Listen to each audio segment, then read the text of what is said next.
ത്രിയേക ദൈവത്തിന്റെ ധന്യതിരുനാമത്തിന് മഹത്വമുണ്ടായിരിക്കട്ടെ.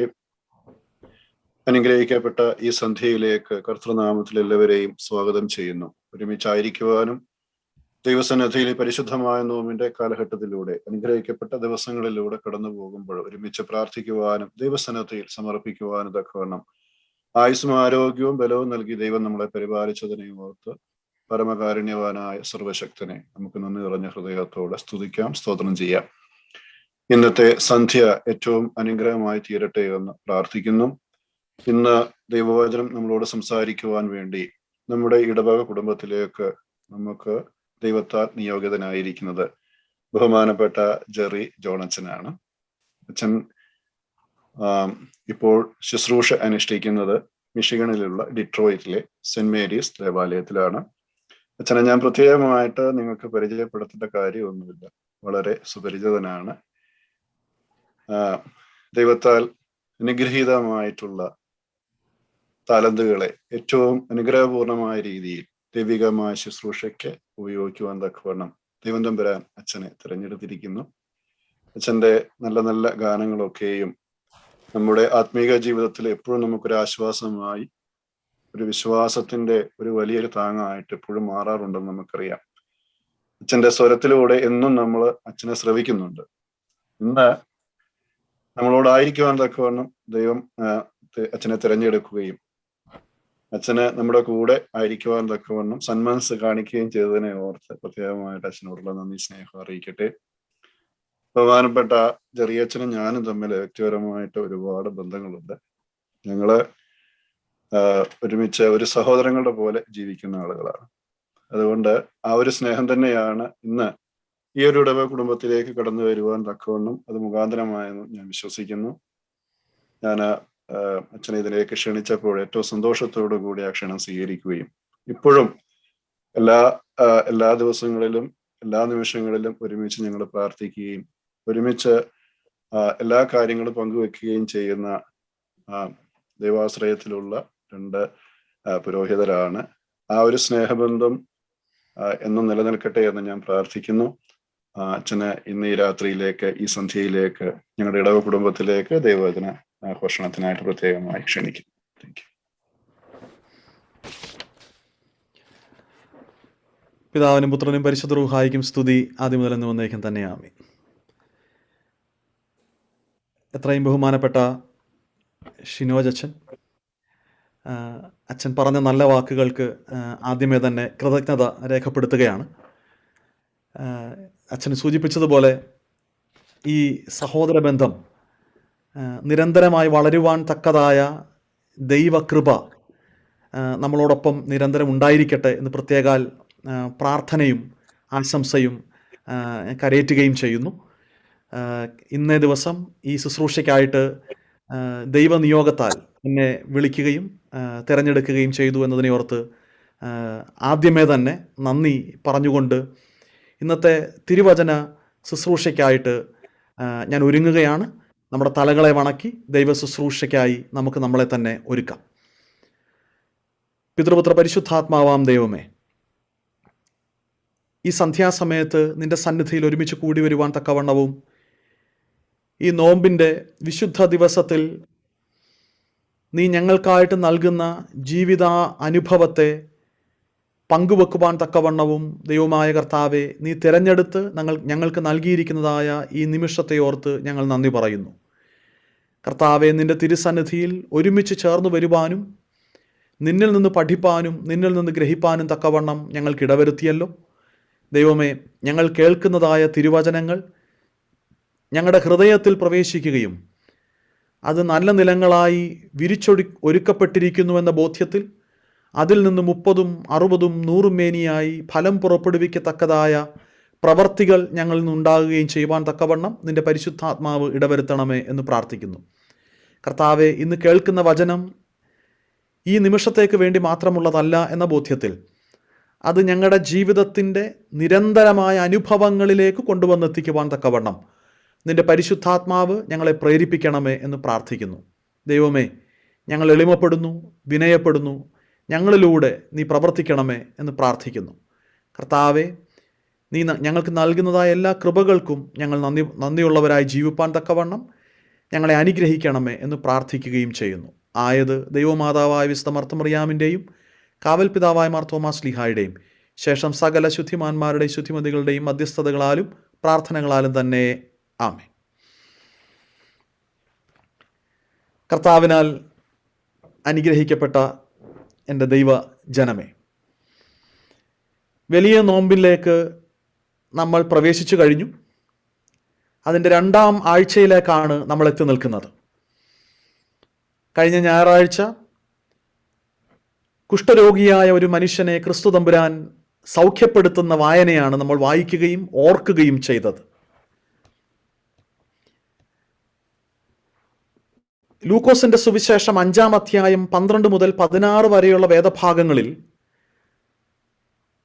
കർത്താവിനാൽ അരുൾ ചെയ്തിരിക്കുന്ന ഒരു ദൈവ നിയോഗമാണ് നമ്മൾ കഴിഞ്ഞ ഏവെങ്കലിയോൻ ഭാഗത്ത് വായിച്ചു കേട്ടത്.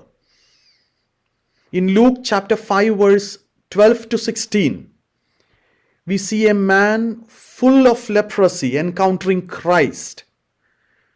നോമ്പിലെ ഓരോ ഞായറാഴ്ചയും ക്രിസ്തു ചെയ്ത രോഗശാന്തിയുടെ അത്ഭുതങ്ങൾ, അതുകൊണ്ടാണ് ഓരോ ഞായറാഴ്ചയും അറിയപ്പെടുന്നത് തന്നെ. എങ്കിലും now look at this. These texts are not about Jesus's healing. These texts are not about Jesus's healings, but about the readiness of Christ to accept the pain of the humanity. These texts are not about healing of Jesus Christ, instead about the readiness of Christ to accept the pain of the downtrodden, of the humanity. Now, none of his healing ministry stops with the act of healing itself. രോഗസൗഖ്യം നൽകി എന്നതുകൊണ്ട് ഒരു രോഗശാന്തി ശുശ്രൂഷയും ക്രിസ്തു ചെയ്തത് അവസാനിക്കുന്നില്ല എന്നത് ശ്രദ്ധിക്കേണ്ടതാണ്. Rather, it is extended to Jesus' act of restoring the person completely. ഒരു മനുഷ്യനെ പുനർജീവിപ്പിക്കുന്ന അനുഭവത്തിൽ എത്തുന്നിടത്താണ് ക്രിസ്തുവിൻ്റെ എല്ലാ അത്ഭുത പ്രവൃത്തികളും പര്യവസാനിക്കുന്നത് എന്ന് ശ്രദ്ധിക്കേണ്ടതാണ്. കേവലമായ ശാരീരിക സൗഖ്യത്തിനും അപ്പുറമായി പുതുജീവിതത്തിലേക്ക് പൂർണ്ണമായിട്ടും ഒരു പുനരേകീകരണം, ക്രിസ്തുവുമായുള്ളൊരു പുനരേകീകരണം, അതാണ് ക്രിസ്തുവിൻ്റെ രോഗശാന്തിയുടെ പ്രത്യേകത. വെറും ഒരു ശാരീരികമായ ഒരു സൗഖ്യം മാത്രമല്ല അവിടെ ലഭ്യമാകുന്നത്, മറിച്ച് അതും അതിനപ്പുറമായി പുതിയ ജീവിതത്തിലേക്ക് ഒരാളെ പൂർണ്ണമായിട്ടും ക്രിസ്തുവുമായി, ദൈവവുമായി പുനരേകീകരിക്കുന്നതിൻ്റെ ഒരനുഭവമാണ്. അതാണ് യേശുതമ്പുരാൻ്റെ രോഗശാന്തി ശുശ്രൂഷയുടെ പ്രത്യേകത. നോക്കൂ, യേശുതമ്പുരാൻ്റെ ജീവിതം മൊത്തം നമ്മളൊന്ന് പഠിച്ചാൽ യെരൂശലേമിലേക്കുള്ള യാത്രാമധ്യേ ക്രിസ്തു കണ്ടുമുട്ടിയതും ക്രിസ്തുവിനെ കണ്ടുമുട്ടിയവരുമായ വ്യക്തികളുടെ ചരിത്രമാണ് ക്രിസ്തു. അല്ലെങ്കിൽ ഒന്നുകൂടെ പറഞ്ഞാൽ, ക്രൂശിലേക്കുള്ള യാത്രാമധ്യേ ക്രിസ്തു കണ്ടുമുട്ടിയവരും ക്രിസ്തുവിനെ കണ്ടുമുട്ടിയവരുമായ വ്യക്തികളുടെ ജീവിതവുമായിട്ട് ബന്ധപ്പെട്ടതാണ് ക്രിസ്തു, അതല്ലാതെ അതിനപ്പുറത്തേക്കല്ല. അപ്പോൾ ക്രിസ്തു നടപ്പാക്കിയ രോഗശാന്തിയുടെ ശുശ്രൂഷകളെ ആഴമായിട്ട് പഠിക്കുവാൻ തക്കവണ്ണം ഈ നോമ്പിൻ്റെ അനുഭവത്തിൽ നമ്മൾക്ക് ആകുന്നത്, ഈ നോമ്പിലെ ഓരോ വേദഭാഗങ്ങളും ഓരോ ഞായറാഴ്ചയുടെ ഏവൻഗേലിയോൻ ഭാഗങ്ങളും ശ്രദ്ധിക്കുമ്പോൾ അതിൻ്റെ ആഴം എത്രമാത്രമാണ് എന്ന് നമുക്ക് മനസ്സിലാവും. ആ ഓരോ ഞായറാഴ്ചകളിലൂടെ നമ്മൾ വായിച്ചു കേൾക്കുന്ന ഏവൻഗേലിയോൻ ഭാഗം ശ്രദ്ധയോടെ നമ്മൾ മനനം ചെയ്യുമ്പോൾ ക്രിസ്തുവിൻ്റെ ജീവിതം എപ്രകാരം ക്രിസ്തുവിൻ്റെ ജീവിതം നമ്മളുമായിട്ടും, ഞാനും നിങ്ങളുമായിട്ട് ബന്ധപ്പെട്ടിരിക്കുന്നു എന്ന് കൃത്യമായിട്ട് നമുക്ക് മനസ്സിലാക്കാൻ സാധിക്കും. ക്രിസ്തു നടത്തിയ രോഗശാന്തിയുടെ രണ്ട് മുഖങ്ങൾ, ദ്വിമുഖങ്ങൾ അല്ലെങ്കിൽ ദ്വിമുഖമാനങ്ങളാണ് അല്പനേരത്തെ ചിന്തയ്ക്കായിട്ട് നിങ്ങളുടെ മുമ്പിൽ അവതരിപ്പിക്കുവാൻ തക്കവണ്ണം ഞാൻ ശ്രമിക്കുന്നത്. What is the importance of the healing ministry of Christ?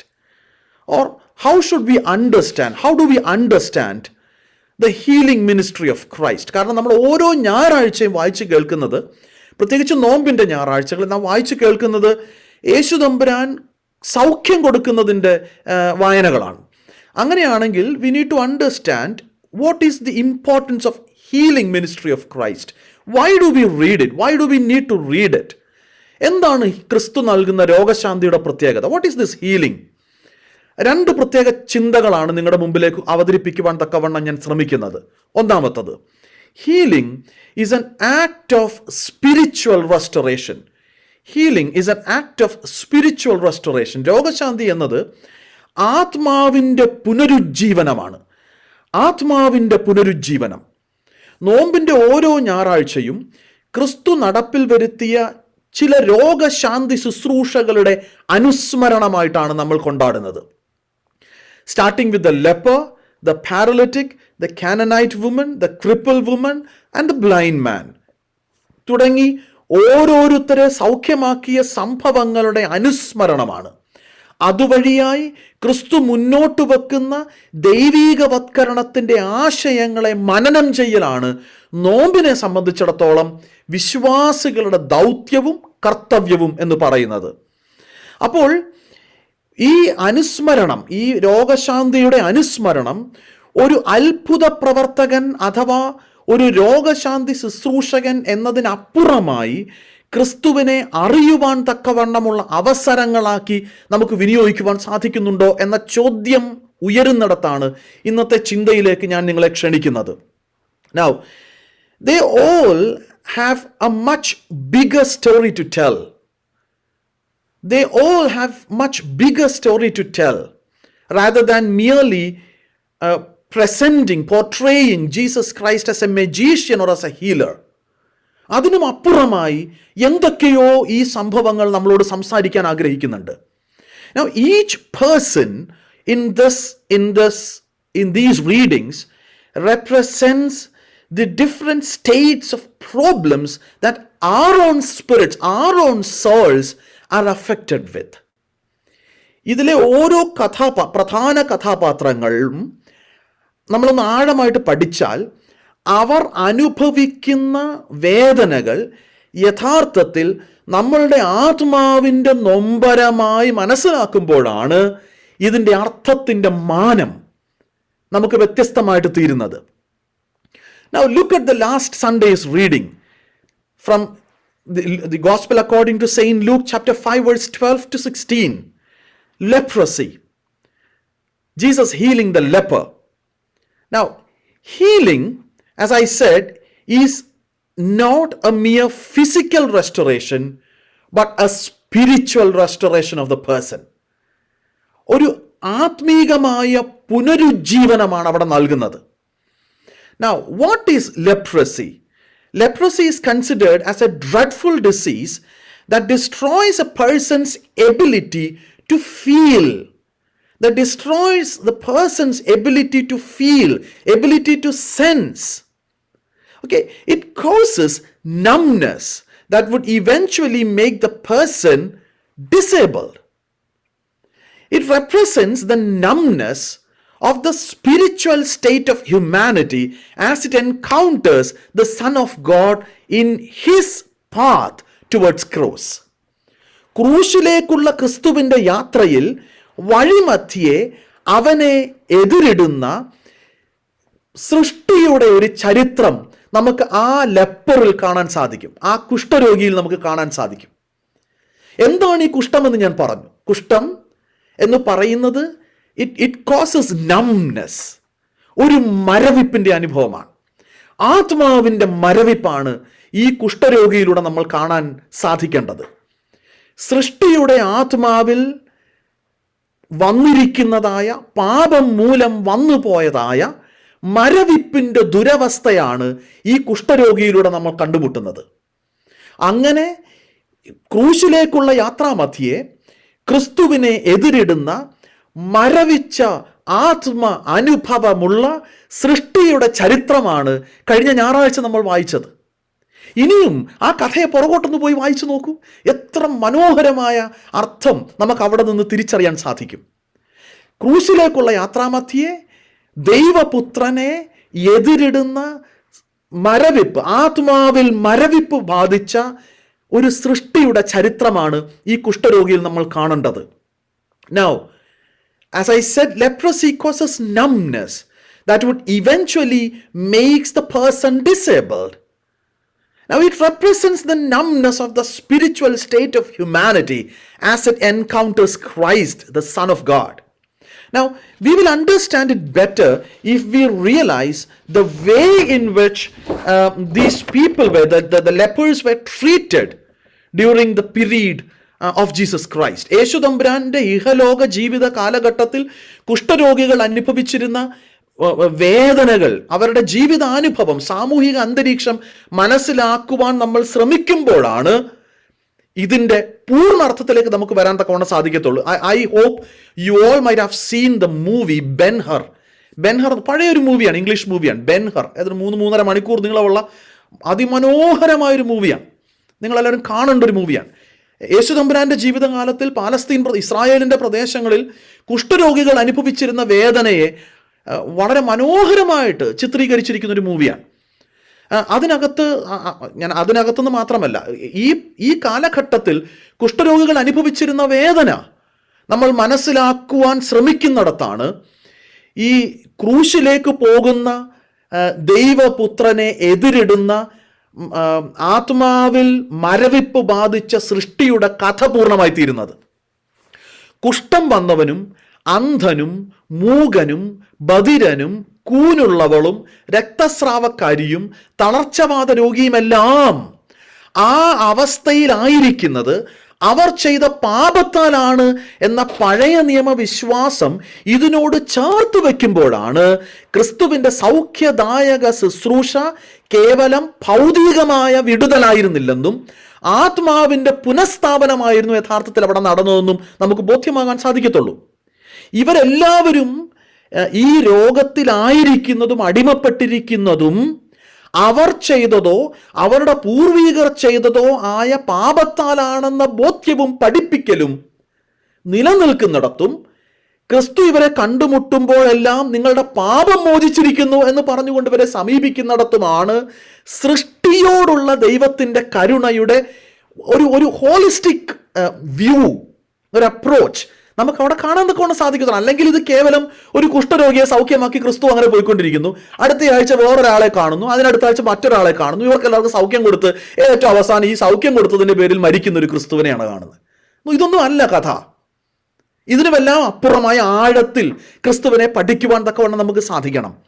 യെരൂശലേമിലേക്കുള്ള ക്രൂശിലേക്കുള്ള വഴിയിൽ ക്രിസ്തുവിനെ കണ്ടുമുട്ടിയതും ക്രിസ്തു കണ്ടുമുട്ടിയവരുമായ ചില രോഗികളുടെ ജീവിതത്തിലൂടെയാണ് നമ്മളുടെ നോമ്പിൻ്റെ യാത്ര പുരോഗമിക്കുന്നത് എന്നതിനാൽ ഇതിലെ ഓരോ രോഗികളുടെയും ജീവിതത്തിലെ ക്രിസ്തുവിൻ്റെ ഇടപെടലും അവർക്കുണ്ടായ ജീവിതത്തിലെ ആത്മാവിൻ്റെ മാറ്റവും അതാണ് നമ്മളെ സംബന്ധിച്ചിടത്തോളം പ്രധാനമായിട്ട് തീരേണ്ടത്.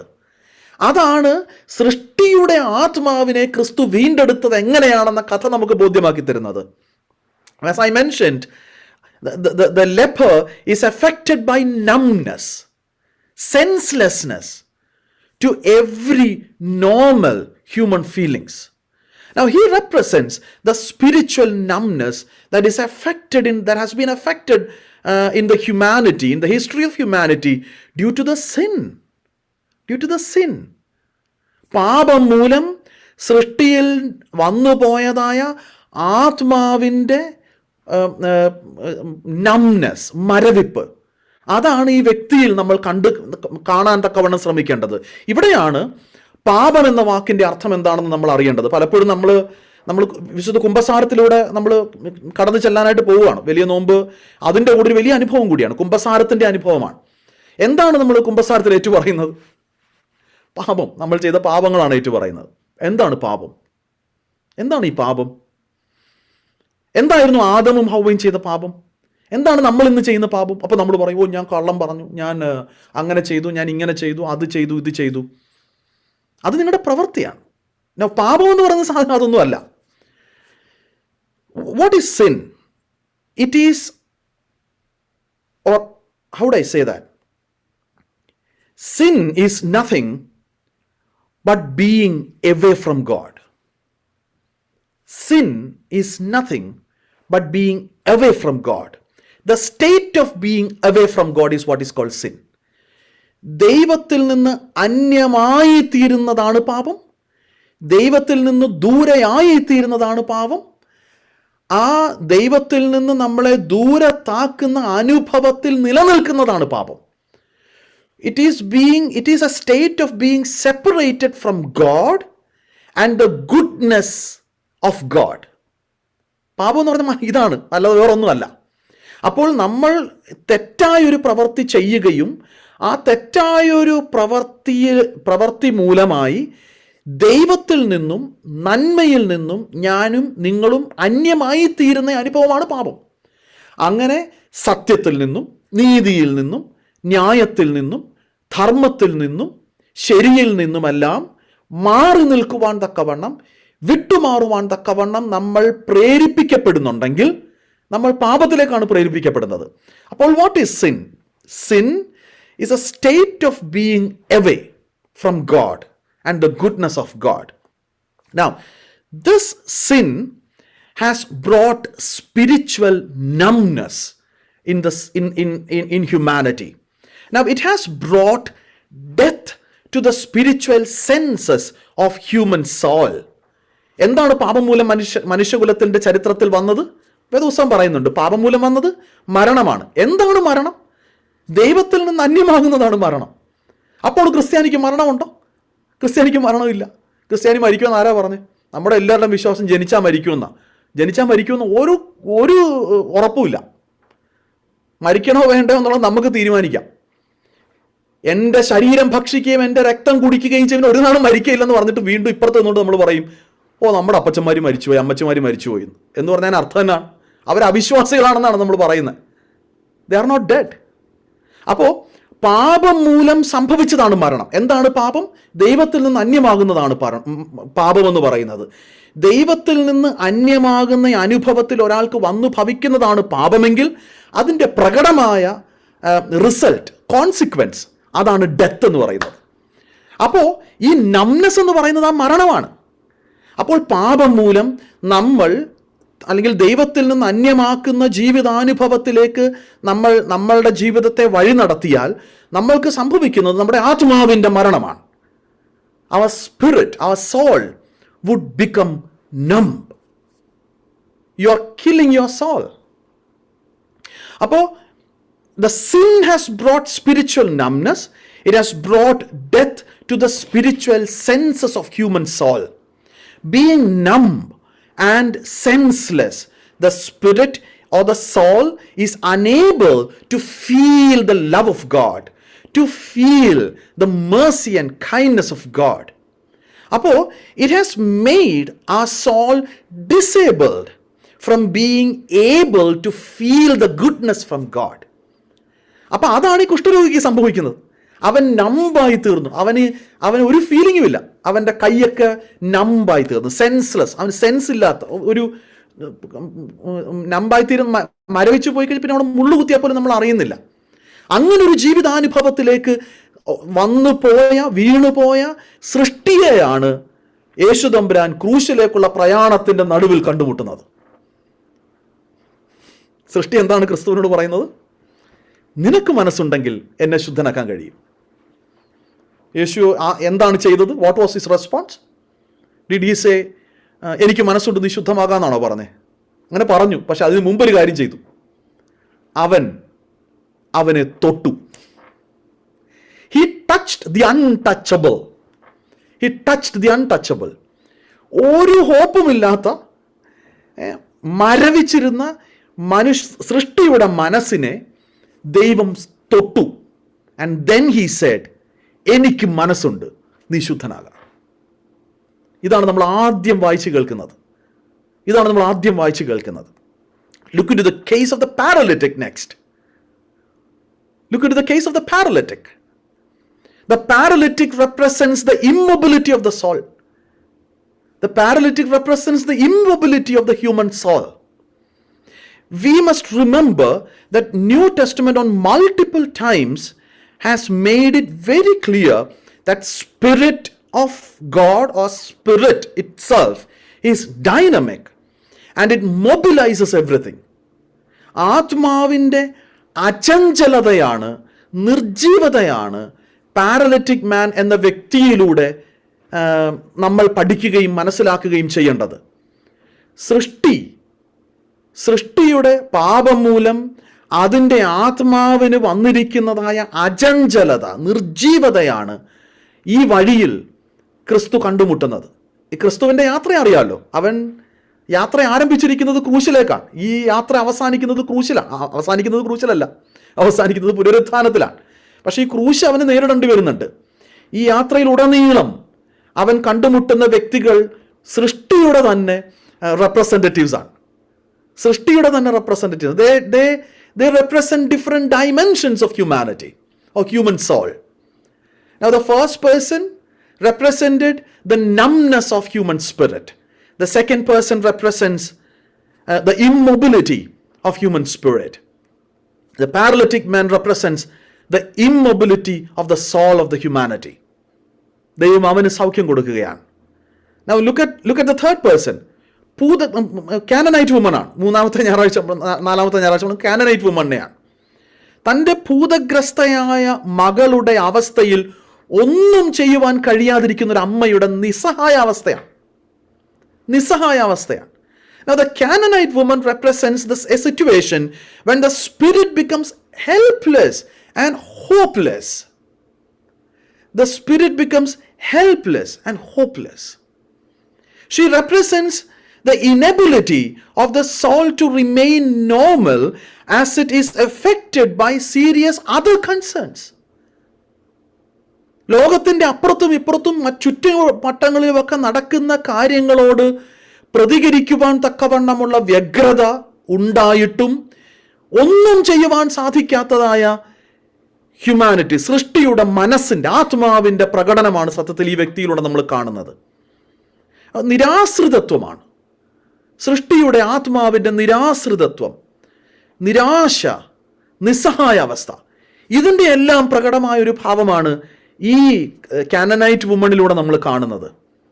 യേശു തമ്പുരാൻ ആ യാത്രാമധ്യേ, ക്രൂശിലേക്കുള്ള യാത്രാമധ്യേ അവളെയും തൊട്ടു. സൃഷ്ടിയുടെ ആ പ്രശ്നത്തിനും പരിഹാരം കാണുകയാണ്. അവിടെ നിന്നും ക്രിസ്തു മുന്നോട്ട് പോകുന്നു. Then he finds a crippled woman. കൂനിയായൊരു സ്ത്രീയെ കണ്ടുമുട്ടുന്നു.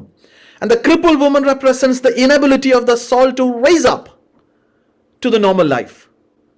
ഉണർന്നെഴുന്നേൽക്കുവാൻ കഴിയാത്ത സൃഷ്ടിയുടെ ആത്മാവിനെയാണ് അത് പ്രകടമാക്കുന്നത്. എപ്പോഴും ഉറങ്ങുന്ന സൃഷ്ടിയുടെ ആത്മാവ്. ശരിയായ നിലപാടുകളിലൂടെ ഉണർന്നെഴുന്നേറ്റ് നിൽക്കുവാൻ തക്കവണ്ണം കഴിയാതെ വരുന്ന, സത്യത്തിന് വേണ്ടി നിലപാടുകൾ എടുക്കുവാൻ കഴിയാതെ വരുന്ന ഒരു വല്ലാത്ത അവസ്ഥയാണ്. വല്ലാത്തൊരു ആത്മീക ഭാവമാണ് സൃഷ്ടിക്ക് വന്ന് സംഭവിച്ചിരിക്കുന്നത്. ഉയർത്തെഴുന്നേറ്റ് നിൽക്കുവാൻ, നേരെ നിവർന്നു നിൽക്കുവാൻ കഴിയാതെ വണ്ണം കൂനിയായിപ്പോയ, കുനിഞ്ഞുപോയ, മുഖം കുനിഞ്ഞുപോയ, തല കുനിഞ്ഞുപോയ, നാണം കൊണ്ട് തല കുനിഞ്ഞുപോയ, നിലപാടുകൾ എടുക്കുവാൻ തക്കവണ്ണം ധൈര്യമില്ലാത്തത് കൊണ്ട് തല കുനിഞ്ഞുപോയ സൃഷ്ടിയുടെ ആത്മാവിനെ ഈ ക്രൂശിലേക്കുള്ള യാത്രാമധ്യേ അവൻ കാണുകയും സൗഖ്യം കൊടുക്കുകയും ചെയ്യുന്നു. Look at the blind man. And the blind man represents the inability of the spirit to see the glory and mercy of God. ദൈവമർമ്മങ്ങൾ കാണുവാൻ തക്കവണ്ണം സാധ്യമല്ലാതെ വണ്ണം കുരുടായി പോയ സൃഷ്ടിയുടെ കണ്ണ് അതിന് കാഴ്ച നൽകി സൗഖ്യപ്പെടുത്തുന്ന യേശു തമ്പുരാനെയാണ് അവിടെ നമ്മൾ കാണുന്നത്. Yes, Jesus' healings were not merely some acts of physical mending, but spiritual restoration of humanity itself. അതൊരു അണ്ടർടേക്കിംഗ് ആണ്. ക്രൂശിലേക്കുള്ള പ്രയാണത്തിൽ സൃഷ്ടിയുടെ വീണ്ടെടുപ്പിനെ പ്രാധാന്യത്തോടു കൂടെ കാണുന്ന ക്രിസ്തു ഓരോ രോഗികളെയും സൗഖ്യമാക്കുമ്പോൾ അത് സൃഷ്ടിയുടെ ആത്മാവിൻ്റെ വീണ്ടെടുപ്പിന് എപ്രകാരം ഉപയുക്തമാക്കും എന്ന തിരിച്ചറിവ് നമുക്ക് നൽകുന്ന സുവിശേഷങ്ങളാണിതെല്ലാം. അതുകൊണ്ടാണ് നോമ്പിലെ ഓരോ ഞായറാഴ്ചയും നമ്മൾ ഈ ശുശ്രൂഷകളിൽ, നമ്മുടെ വിശുദ്ധ കുർബാനയുടെ ശുശ്രൂഷകളിൽ ഈ പ്രമാണങ്ങൾ വായിക്കുന്നത്, ഈ രോഗശാന്തിയുടെ ചരിത്രം നമ്മൾ പഠിക്കുന്നത്. He finds them all on his way to the cross and restores them to follow him to the path or the spiritual journey towards cross. ഇവരെ എല്ലാവരെയും ക്രിസ്തു സൗഖ്യം കൊടുത്തിട്ട് വഴിയിൽ ഉപേക്ഷിച്ചിട്ട് പോവുകയല്ല ചെയ്യുന്നത്. നമ്മൾ പലപ്പോഴും അവർക്ക് സൗഖ്യം വന്നു അതോടെ കഥ തീർന്നു എന്ന രീതിയിലാണ് നമ്മൾ അതിനെ കാണുന്നത്. എന്നാൽ അങ്ങനെയല്ല. ഇവർക്ക് സൗഖ്യം നൽകുകയും ഇവരെ നേരത്തെ പറഞ്ഞതുപോലെ റെസ്റ്റോർ ചെയ്യുകയും ചെയ്യുകയാണ് ചെയ്യുന്നത്. എങ്ങോട്ടാണ് റെസ്റ്റോർ ചെയ്യുന്നത്? He restores them into his path, into his own life. What is his life? His life is this journey towards cross. ക്രൂശിലേക്കുള്ള യാത്രയിലേക്ക് അവരെ ആനയിക്കുകയും അവരെ പുനർജീവിപ്പിക്കുകയും ചെയ്യുകയാണ് ചെയ്യുന്നത്. അവരെ പുനഃക്രമീകരിക്കുകയാണ്, അവരുടെ ജീവിതത്തെ പുനഃസൃഷ്ടിക്കുകയാണ് ചെയ്യുന്നത്, പറിച്ചു നടുകയാണ് ചെയ്യുന്നത്. ഇതാണ് നമ്മൾ തിരിച്ചറിയേണ്ടത്. സൃഷ്ടിയെ യഥാസ്ഥാനപ്പെടുത്തുന്ന ഒരു ദൈവമാണ് ഇവിടെ നമ്മൾ കാണുന്നത്. Now, by doing this, Jesus was restoring the soul of the humanity, the spirit of the humanity. Now, ദൈവത്വത്തിൽ നിന്ന് അല്ലെങ്കിൽ ദൈവത്തിൽ നിന്ന് അന്യമായി നിന്നിരുന്ന സൃഷ്ടിയുടെ ആത്മീക ജീവിതത്തെ, ആത്മാവിനെ ക്രിസ്തു തൻ്റെ ക്രൂശിലേക്കുള്ള യാത്രാമധ്യേ കണ്ടുമുട്ടുകയും അതിനെ വീണ്ടെടുക്കുകയും ചെയ്യുന്നതിൻ്റെ അനുസ്മരണമാണ് ഈ നോമ്പിലെ ഓരോ വേദഭാഗവും എന്ന് നമ്മൾ മനസ്സിലാക്കുക. So his healing ministry are not mere spiritual act of mending, instead spiritual or physical act of mending, rather they are all spiritual restorations. ആത്മീകമായി അവരെ എല്ലാവരെയും പുനർജീവിപ്പിക്കുകയാണ് ചെയ്യുന്നത്. അതിലൂടെ ക്രിസ്തു നമ്മൾക്ക് കാണിച്ചു തരുന്നത് സൃഷ്ടിയുടെ വീണ്ടെടുപ്പിനായി താൻ സൃഷ്ടിയെ എങ്ങനെയാണ് ആത്മീകമായി പുനർജീവിപ്പിക്കുന്നത് എന്നതാണ്. So healing is an act of spiritual restoration. രണ്ടാമത്തെ ഒരു ചിന്ത, healing is an act of social restoration. രോഗശാന്തി എന്നത് സാമൂഹികമായൊരു പുനരുജ്ജീവനത്തിൻ്റെ ചിത്രമാണ് നമ്മുടെ മുമ്പിൽ അവതരിപ്പിക്കുന്നത്. സകല രോഗങ്ങളുടെയും മൂല കാരണം അവനവൻ ചെയ്ത പാപമാണെന്ന് വിശ്വസിച്ചിരുന്നൊരു സമൂഹത്തിൽ രോഗി സാമൂഹികമായി പുറന്തള്ളപ്പെടുന്നത് സ്വാഭാവികമല്ലേ? എന്താണ് രോഗം? എന്തുകൊണ്ടാണ് രോഗം? യോഹന്നാന്റെ സുവിശേഷം 9-ാം അധ്യായം 2-ാം വാക്യം. The Gospel according to Saint John chapter 9 verse 2. ഇവൻ അന്ധനായി തീർന്നത് ഇവൻ ചെയ്ത പാപം കൊണ്ടാണോ ഇവന്റെ അപ്പനമ്മമാർ ചെയ്ത പാപം കൊണ്ടാണോ എന്ന് ശിഷ്യന്മാർ ചോദിക്കുന്നത് ശ്രദ്ധിച്ചില്ലേ? ആ ചോദ്യത്തിന്റെ ഉത്തരം പ്രസക്തമല്ല. ഞാൻ അങ്ങോട്ട് പോകണില്ല. നോക്കൂ, ആ ചോദ്യത്തിൽ ഒരു കാര്യം ഉറപ്പാണ്. ഇവൻ അന്ധനായത് ആരോ ചെയ്ത പാപം മൂലമാണെന്ന് ശിഷ്യർക്കോ ആ സമൂഹത്തിനോ ബോധ്യമുണ്ടായിരുന്നു എന്നതാണ്. ആ ബോധ്യം ശരിയോ തെറ്റോ എന്നതിലേക്ക് നമുക്ക് പ്രവേശിക്കാൻ തൽക്കാലം നിർവാഹമില്ല.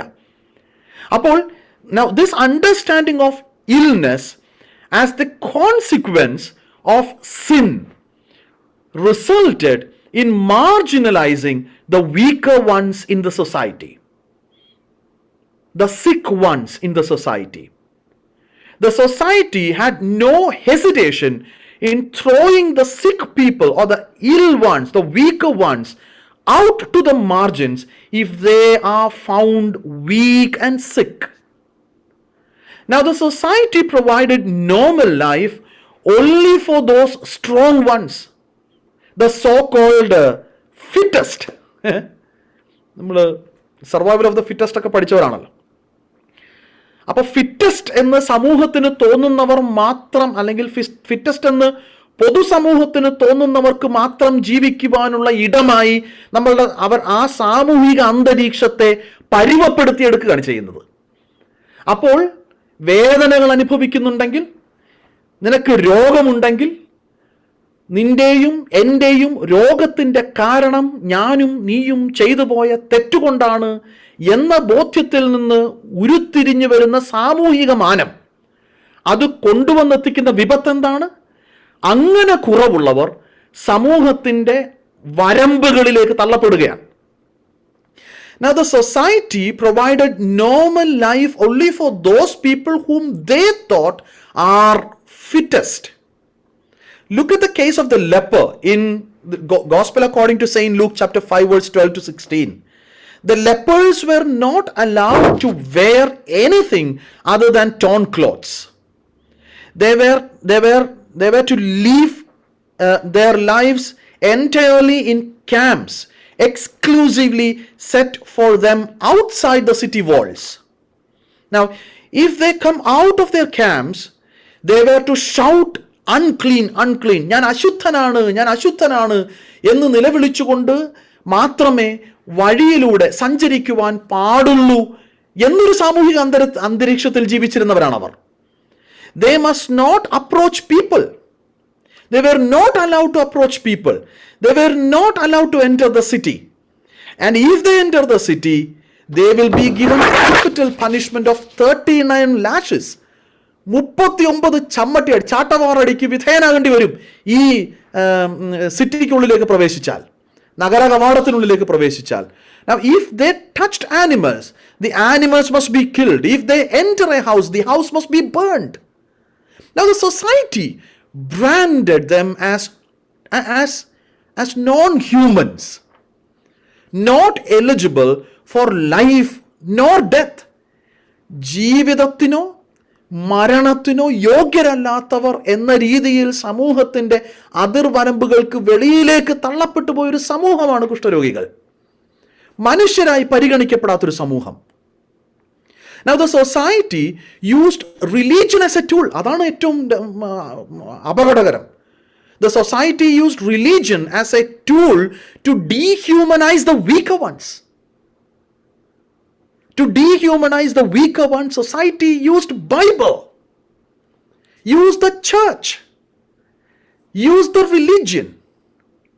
Just as the society used color, creed, races, politics, religion, scriptures, and so on and so forth. It used even God to dehumanize the weaker ones in the society. What social order was that? നമുക്കൊന്ന് ചിന്തിക്കാൻ പോലും പറ്റുമോ? Now this is why Jesus on his way to Calvary met such weaker ones. ഈ നോമ്പിൻ്റെ അനുഭവത്തിൽ നമ്മൾ അവരെയാണ് പഠിക്കുന്നത്. അവരെ ജീവിച്ച സമൂഹത്തെയാണ് പഠിക്കുന്നത്. ആ സാമൂഹിക അന്തരീക്ഷത്തെയാണ് മനസ്സിലാക്കാൻ തക്കവണ്ണം ശ്രമിക്കുന്നത്. ആ സാമൂഹിക അന്തരീക്ഷത്തിൽ യേശു തമ്പുരാൻ്റെ ഇടപെടലുകളെയാണ് മനസ്സിലാക്കാൻ ശ്രമിക്കുന്നത്. ആ സാമൂഹിക അന്തരീക്ഷത്തോടുള്ള ദൈവത്തിൻ്റെ നിലപാടുകളെയാണ് മനസ്സിലാക്കാൻ തക്കവണ്ണം ശ്രമിക്കുന്നത്. Are we reading the Bible properly? This is why Jesus on his way to cross met such weaker ones, met those dehumanized, marginalized people and lived with them. Now the people whom Jesus lived with, they were not rich people. They were not the elite class. They were not the powerful people, the influential people. Rather, he lived with the poor ones, the sick ones, the downtrodden, the dehumanized sections of the society. He's always seen with people like that. അന്യായവും അനീതിയും ഉണ്ടാകുന്നിടത്ത് ബാധിക്കപ്പെടുന്നവരോട് ചേർന്ന് നിൽക്കുന്നവനാണ് ദൈവം. അന്യായവും അധർമ്മവും ഉണ്ടാകുന്നിടത്ത് ആരാണോ ബാധിക്കപ്പെടുന്നത് അവരോട് ചേർന്ന് നിൽക്കുന്നവനാണ് ദൈവം. അപ്പം നമ്മളെവിടാ നിൽക്കുന്നത്? നമ്മുടെ ചുറ്റും യുദ്ധങ്ങൾ നടക്കുന്നുണ്ട്. നമ്മൾ ആരെയും ജസ്റ്റിഫൈ ചെയ്യണ്ട. നമ്മുടെ ചുറ്റും ദുരിതങ്ങൾ നടക്കുന്നുണ്ട്. നമ്മൾ എവിടെയാണ് നിൽക്കുന്നത്? Where do we put our foot into? നമ്മൾ എവിടെ കാലുറപ്പിക്കും? ദൈവം എവിടെയാണെന്ന് ഓർത്തോണം. God is with the marginalized, the poor, the thieves, the weaker ones. He made friendship with the tax collectors. He lived with prostitutes. He reached out to the Gentiles. He shared his life with the thieves. Christ is the temptation that provokes us to stand with the affected ones. Christ is the temptation that provokes us to stand with the affected ones in the society, the marginalized one in the society, wherever there is injustice. Now, when these people met Jesus, he gave them life. He restored life into them. God proved to the world that God does not live at in the temples. God proved to the world that God does not live in the frames. God does not live in the icons. Where does God live? God lives in the margins. When he called his apostles, God did not want them to build $1 million churches for him. പള്ളി പണിയാൻ പറഞ്ഞു. He wanted them to leave everything. Not to accumulate things, but to leave everything and go to the margins. നഷ്ടപ്പെട്ടു പോയ ആടുകളുടെ അടുക്കലേക്ക് ഞാൻ നിങ്ങളെ അയക്കുന്നു. നഷ്ടപ്പെട്ടു പോയ ആടിൻ്റെ അടുക്കലേക്ക് ഇറങ്ങിച്ചെല്ലുവാനും ആ ആടിനോടൊപ്പം നിൽക്കുവാനുമുള്ള മനസ്സാണ് ക്രിസ്തു. അതാണ് ക്രിസ്തു. ആ ക്രിസ്തുവിനെ നമ്മളിന്ന് ഫ്രെയിമിലിട്ട് സൂക്ഷിക്കുക, മനോഹരമായി ഓർണമെൻറ്റ് ചെയ്ത് എങ്ങനെയൊക്കെ ആർഭാടങ്ങൾ ഉണ്ടാക്കാം അങ്ങനെയൊക്കെ ആർഭാടങ്ങൾ ഉണ്ടാക്കി ചിത്രപ്പണികൾ ചെയ്ത് ഭയങ്കര സംഭവമാക്കി ഒരു സമൂഹത്തെ പൂർണ്ണമായിട്ടും നമ്മൾ അതിന് തള്ളി വെളിക്കളഞ്ഞു. എന്നിട്ട് നമ്മൾ ആരാധിക്കുകയാണ്. ആരെയാണ് ആരാധിക്കുന്നത്? ഈ മാർജിനിൽ നിൽക്കുന്ന ദൈവത്തെ. Society built churches and temples at its center. The society built churches and temples at the center for the elite ones, the rich ones, and sent the weaker ones to the margins without realizing that they have sent God also to the margins. Through the healing ministry, Jesus was restoring the weaker ones socially. God was proving to them, telling them that I am with you. ഞാൻ നിന്നോടൊപ്പമാണ് എന്നാണ് ദൈവം എല്ലാവരോടും പറഞ്ഞത്. അവരെ ചേർത്തുകൊണ്ടു, തൻ്റെ ഭാഗമാക്കി തീർത്തു. Don't think he came to make the weaker ones strong. ദൈവം അതുകൊണ്ട് ഈ വീക്കർ വൺസിനെ സ്ട്രോങ് ആക്കി തീർക്കാൻ വന്നവനാണെന്ന് ഒരിക്കലും ചിന്തിക്കണം. അത് തെറ്റായ പഠിപ്പിക്കലാണ്. What is the reality?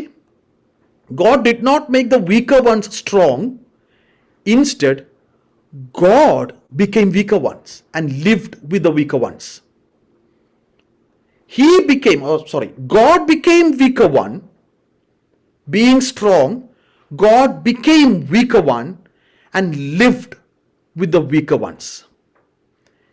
ബലഹീനരെ ശക്തിപ്പെടുത്തുവാൻ ദൈവം ബലഹീനത തിരഞ്ഞെടുത്തു എന്നാണ്.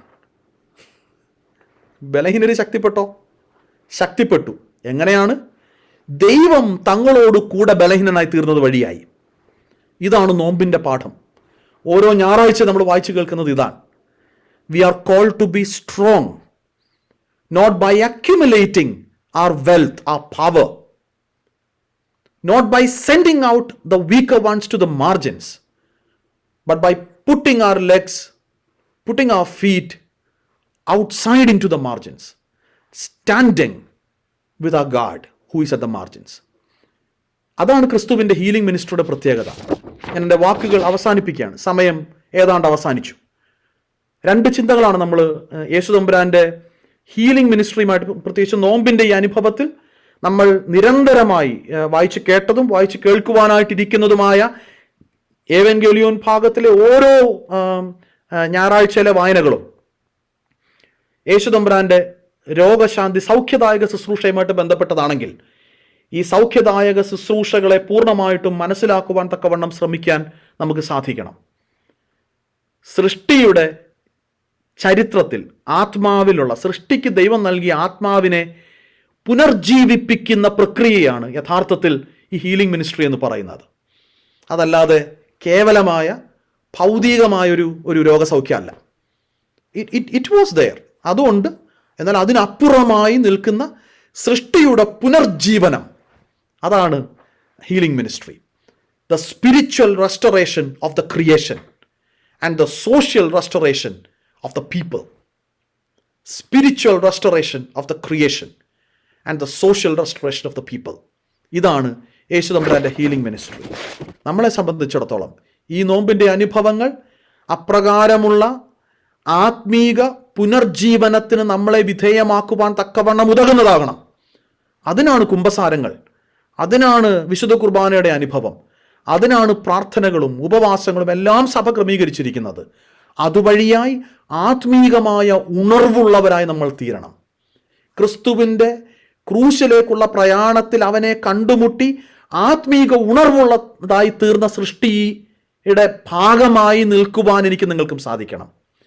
ദൈവത്തിൽ നിന്ന് അന്യമായി തീർന്ന് പാപം ചെയ്യുവാനല്ല, ദൈവത്തോട് ചേർന്ന് നിന്നുകൊണ്ട് ഈ സൃഷ്ടിക്ക് ദൈവം നൽകിയതായ ആത്മീക പുനർജീവനത്തിൻ്റെ ഭാഗമായി തീരാൻ നമുക്ക് സാധിക്കണം. രണ്ടാമത്തെ ചിന്ത, സാമൂഹികമായി അധപ്പതനത്തിൻ്റെ വഴിയിലേക്ക് തള്ളപ്പെട്ടു പോയ സമൂഹത്തോട് ചേർന്ന് നിൽക്കുന്ന ക്രിസ്തുവിനെയാണ് ഈ വഴിയിൽ കണ്ടെത്തുന്നതെങ്കിൽ നമ്മളും ആ പാത തിരഞ്ഞെടുക്കുവാൻ തക്കവണ്ണം ബാധ്യതയുള്ളവരാണ്. അതുകൊണ്ട് ദൈവം എവിടെയാണ് നിൽക്കുന്നതെന്ന ബോധ്യം നമുക്കുണ്ടാവുകയും ആർഭാടങ്ങളിൽ നിൽക്കുന്ന, അല്ലെങ്കിൽ ആർഭാടങ്ങളോടുള്ളൊരു ജീവിതമല്ല, മറിച്ച് എളിമയോടും വിനയത്തോടുമുള്ള സാമൂഹിക മാനത്തിന് ഉതകുന്ന രീതിയിലുള്ളൊരു ജീവിതം കൈമുതലാക്കുവാൻ എനിക്ക് നിങ്ങൾക്കും സാധിക്കണം. അതിന് ഈ നോമ്പിൻ്റെ അനുഭവങ്ങൾ ഗുണമുള്ളതായി തീരട്ടെ എന്ന് പ്രാർത്ഥിക്കുകയാണ്, ആശംസിക്കുകയാണ്. ഈ ദൈവിക ശുശ്രൂഷയ്ക്ക് എന്നെ ക്ഷണിച്ച ബഹുമാനപ്പെട്ട എൻ്റെ ജ്യേഷ്ഠ സഹോദരൻ ഷിനോജച്ചനോടുള്ള നന്ദിയും സ്നേഹവും, എന്നെ കേട്ട ദൈവജനത്തോടുള്ള സ്നേഹവും നന്ദിയും ഇത്തരണത്തിൽ രേഖപ്പെടുത്തുന്നു. ദൈവം നമ്മളെല്ലാവരെയും ഈ നോമ്പിൻ്റെ അനുഭവത്തിൽ വാഴ്ത്തി അനുഗ്രഹിക്കുമാറാകട്ടെ എന്ന് പ്രാർത്ഥിക്കുകയും ചെയ്യുന്നു. നന്ദി.